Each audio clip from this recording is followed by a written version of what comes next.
They left the stove on, and I guess the house was filling up with gas. And you know, that's pretty scary.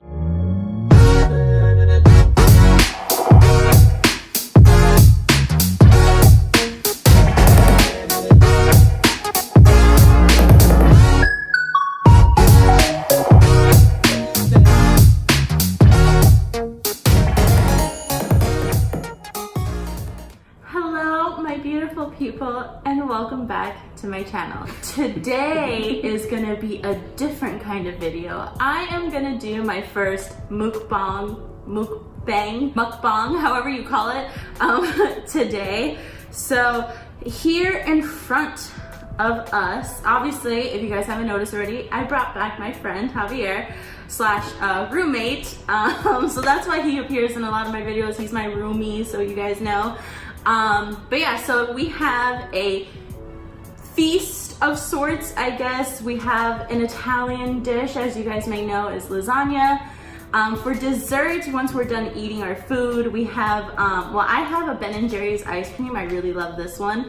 And he's giving the Haagen-Dazs, the spirits ones, with the ones where they have like alcohol and stuff like that. And then for drinks, right here I have my water. I always love to drink water with my food, but I always like having a little something sweet-ish. So we have our Zevia drinks. If you guys never heard of these are really good. Like 0 calories, 0 sugar, 0 whatever. It's just made with stevia leaf extract, so it's really good, and it's good in flavor and stuff for a soda alternative. So yeah, I am starving. This literally took 2 hours for it to make, so I am hungry. How about you? Oh hell yeah, I'm hungry. All I see is that lasagna.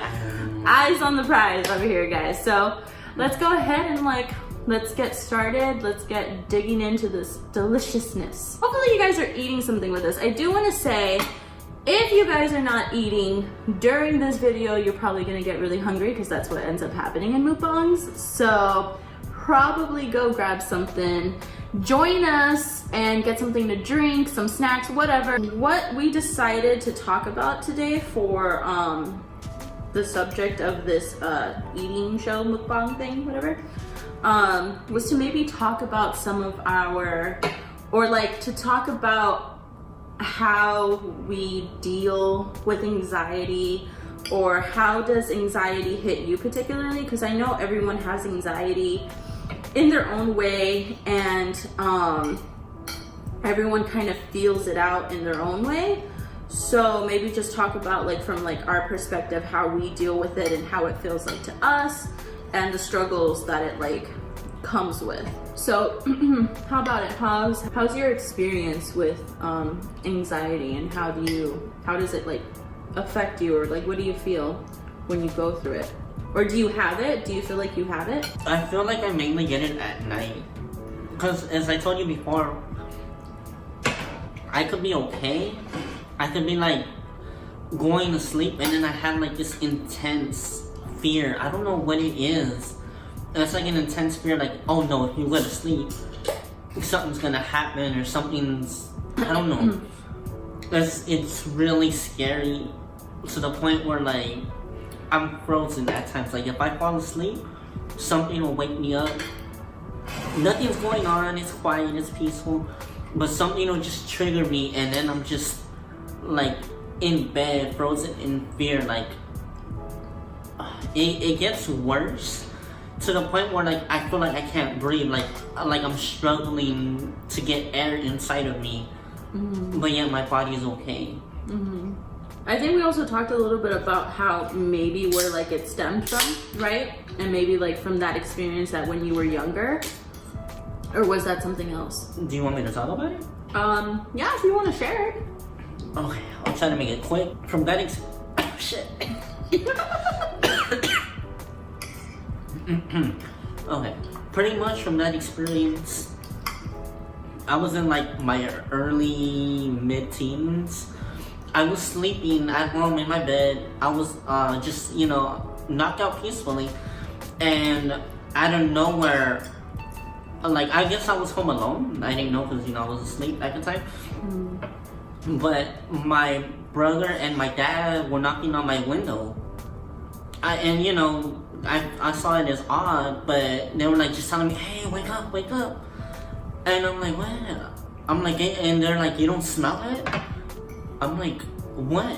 And then they're like, apparently they left the stove on, and I guess the house was filling up with gas. And you know, that's pretty scary, because I mean, who knows how long it was on, and who knows how long I was taking it in.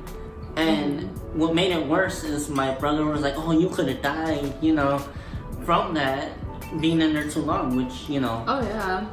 It's gas. I mean, yeah, you know, I mean, and who knows how long you were inhaling it for. Exactly. So it and was. Who knows how much longer you had until it would have actually, like, affected you. Yeah. And that's why it was scary. I was like, I didn't know, I wasn't aware of it. Hence, the not waking up part, I would assume.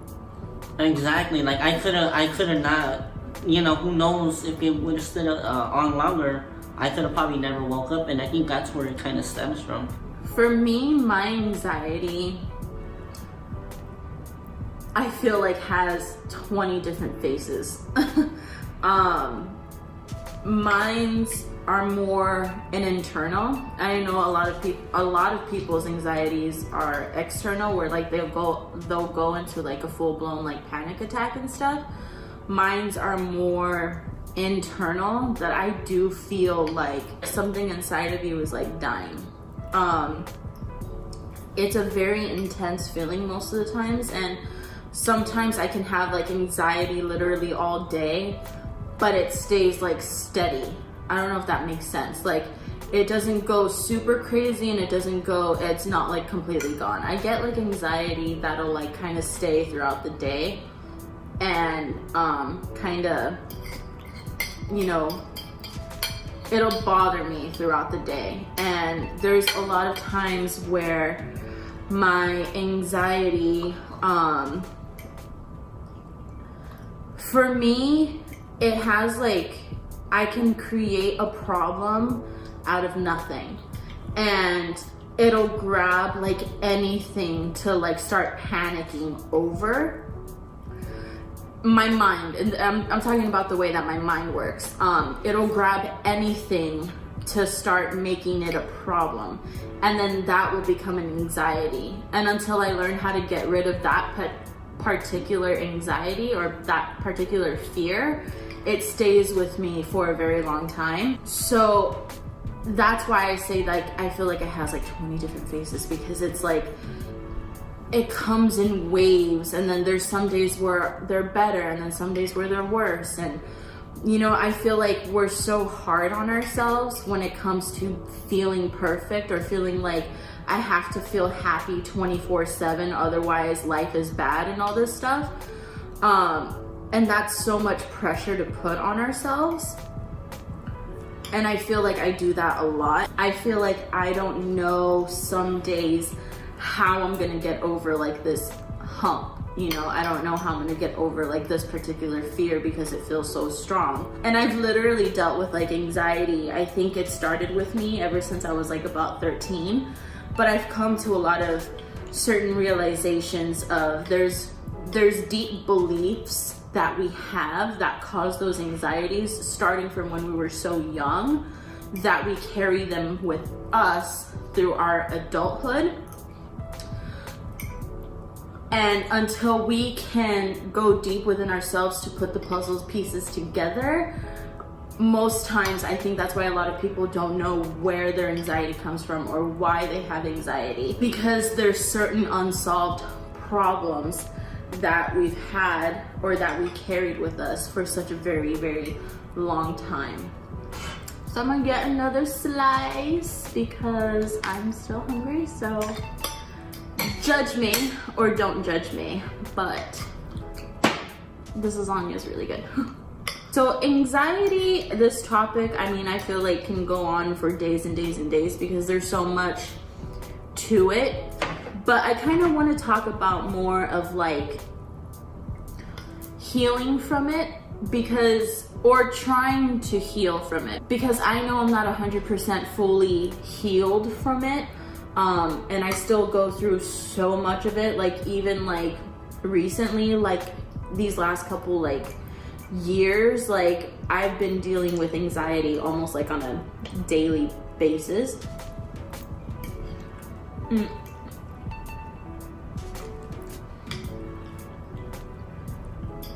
But there have been things that have helped me along the way. Like there's a couple of spiritual teachers that I like to follow. One of them being like Eckhart Tolle. He's one of the ones that really helped me. And mainly he was introduced to me by my brother. Another one would be from my my favorite books, The Way of the Peaceful Warrior and The Journeys of Socrates. There's a lot of spiritual healing messages they have in those books that helped me tremendously. So those are just some of the things, but there's plenty of stuff.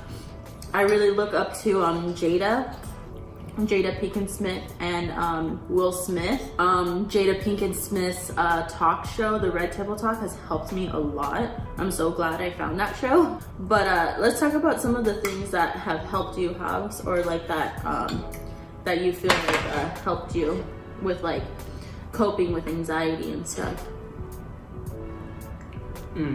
Well, the same as yours. But to add to that, like, cause like, let's say I don't want to really read or really, you know, cause I have my moments where I just don't want to hear speeches or lectures. I like music. Like if you, like anyone, if you've ever been like just in your room, you're alone with your own energy, your own vibe, your own thoughts, and that's where anxiety tends to kick in too.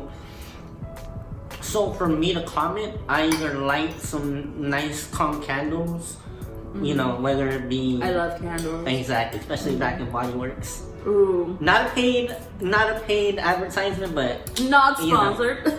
Not sponsored. Like I'm up there already. We should be, but you know, because they got some not sponsored, guys. But and like I said, music, like chill music, like let's say Janae Aiko, Summer Logic songs. Man, there's a bunch of artists, but pretty much whatever music helps you vibe, just helps you relax. And of course, meditation. You light a candle, you just sit, you just focus on your breathing, and it helps me relax. I think a big thing for me too, why I've also gained a lot of my weight back that I had lost a couple of years ago, is because food has been a huge comfort for me. It loves us. It loves us. You know, and I'm pretty sure it's like this for a lot of people too, but food is comfort. Yeah, food is very comforting. So he moved on to dessert. When life gets hard, you have ice cream. I'm still, I know. I'm still dealing with I'm still working on the lasagna. I feel like if we can all, that's the reason why I wanted to make this mukbang, this topic, because I mean, not that it has anything to do with food, but I just feel like it's a good time to just kind of relax and really let everything flow, talk about the conversation of what it's like for us to deal with anxiety, what it's like for you, you know, to have a diverse understanding of what it's like for different people. And I feel like you don't have to be alone in it. You shouldn't be alone in it, and you don't have to be. So I want to create a space where anyone can come and talk about it and open themselves up to relating to one another, because that's where the true healing comes from, I believe. I've always found healing through communicating, and especially for women, it's very, very healing for other women to open up to each other and to express pain and hurt, something that I learned from my brother, but it rings very true to me.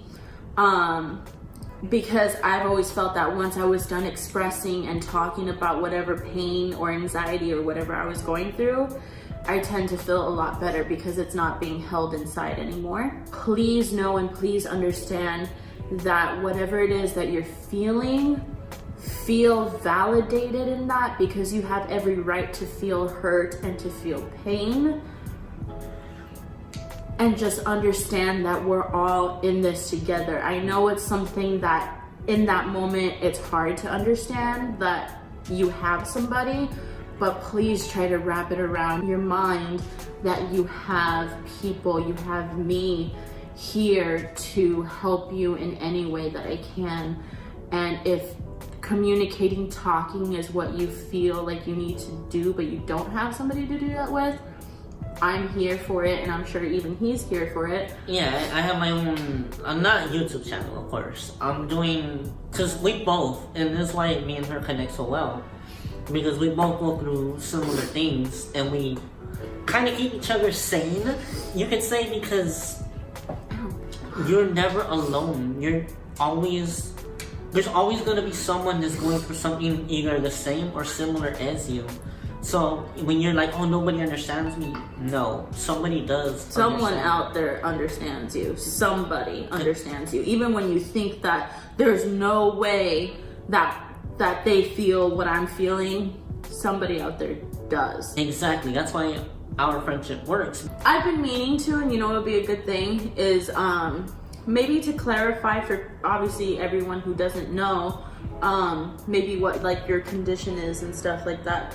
You know what I mean? Just to help that's maybe another better good understand. One. For those of you that want to know, what I have is called golden Haar syndrome. It's pretty much a deformity in the eye and the face, because you know some people say this side looks different from this one, so it's the eye, the face, and one of my ears. So yeah, guys, this is the end of the video. I hope that we covered some of the anxiety talk and stuff. There's a lot more that I wish I can say, but that could be probably on a whole different other video, like maybe talking more in depth about my anxiety and how it actually really like affects me and what I go through mentally and stuff like that. So if that is a video that you guys are interested in watching, let me know down in the comments below. Also, if you guys like these mukbang videos, let me know any suggestions that you guys have. We are a little bit more on a organic type of path, but anything that you guys suggest, I can pretty much make it into an organic meal, so that's really no problem. So yeah, if you're new to my channel, hello, my name is Mars. This is my roomie, Javier. He appears on my videos occasionally. If you guys could do me a favor and hit that subscribe button, also hit that like button if you enjoyed this content. And to all my non-new subscribers, you guys already know what the deal is. Just go ahead and hit that like button, share if you guys want to share the video, and yeah, let's all come together and let's all help heal each other and share our stories, whatever it is that we go through. So I love you guys, and I will see you guys in my next video, whatever that is. Okay, bye. Bye.